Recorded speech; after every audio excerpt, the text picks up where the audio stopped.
जिल्हा परिषद निवडणुकीचे महायुद्ध महाराष्ट्र वृत्तदर्शन न्यूज प्रस्तुत महाराष्ट्र वृत्तदर्शन न्यूज प्रस्तुत जिल्हा परिषद निवडणुकीच्या महायुद्ध विशेष कार्यक्रमामध्ये मी राजेंद्र कांबळे आपल्या सर्वांचं स्वागत करतो। आपण आता या ठिकाणी पाहतोय की एरंडोली जिल्हा परिषद गटातील असणाऱ्या पायापाचवाडी या गावामध्ये आपण आलेलो आहोत आणि इथले असणारे स्थानिक रहिवासी आहेत, मतदार आहेत, आपण त्यांच्याशी बातचीत करणार आहोत।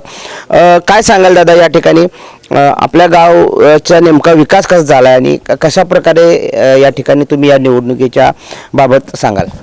आमदार सुरेश भाऊ खाडे साहेबांच्या माध्यमातून गेल्या 2 ते 3 वर्षात आमच्या पायापाचवाडी गावामध्ये सुमारे 5.5 कोटी रुपयाची कामं काही चालू आहेत, काही मंजूर आहेत आणि आम्ही भाजपच्या उमेदवाराच्या ठाम पाठीमागे आहे। दादा, तुम्ही काय सांगाल या ठिकाणी पायापाचवाडीचे तुम्ही या ठिकाणी गावकरी आहात आणि या निवडणुकीमध्ये नेमकी तुमची भूमिका काय असणार?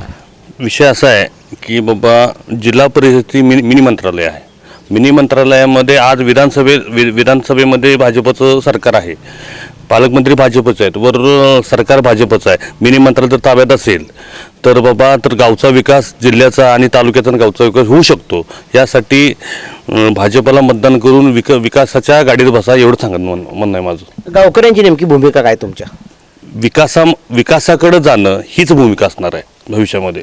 तुमचं काय नेमकं म्हणणं आहे या निवडणुकीकडे, काय कशा दृष्टीने तुम्ही पाहता? ह्या निवडणुकीमध्ये भाजपनं जे कामं केलेले आहेत ते आजपर्यंत ज्या पक्षाने कामं केले त्याच्या त्या कितीतरी पटीनं चांगल्या प्रकारे कामं केल्यामुळे आज सगळे गावकरी आणि सगळ्यांच्या विचारानं जर गेलं तर भाजपलाच मतदान करणं योग्य ठरेल आणि सगळ्यांनी मिळून आम्ही भाजपला मतदान करायचं निश्चित केलेलं आहे आणि भाजपलाच निवडून आणायचं आमचं निश्चित आहे। तुम्ही काय सांगाल? नाही, गल्लीपासून दिल्लीपर्यंत भाजपची सत्ता आहे। इतरांना मतदान करणे म्हणजे आपण विकासाच्या विरुद्ध गेल्यागत आहे। आपल्याला जर विकास करून घ्यायचा असेल तर भाजपलाच मतदान करणं योग्य आहे आणि गेली 20 वर्ष झालं इथले जे स्थानिक आमदार सुरेशभाऊ खाडे यांनी प्रचंड अशी कामे केली आहेत, त्याच्यामुळे भाजपला मतदान करणं हे विकासाला मतदान, हे माझं मत आहे। या ठिकाणी आपण पायापाचवाडी या गावामध्ये होतो आणि इथल्या नागरिकांचं आपण म्हणणं बघतोय की या ठिकाणी विकास झाला आहे, आमदार सुरेशभाऊ खाडे यांच्या माध्यमातून या ठिकाणी विकास झाला आहे आणि त्यामुळे विकासाला मत म्हणजे भाजपला मत, अशा प्रकारची प्रतिक्रिया या ठिकाणी पायापाचवाडी येथील ग्रामस्थांनी व्यक्त केली आहे। कॅमेरामन राहुल सोबत मी राजेंद्र कांबळे, महाराष्ट्र वृत्तदर्शन न्यूज, पायापाचवाडी।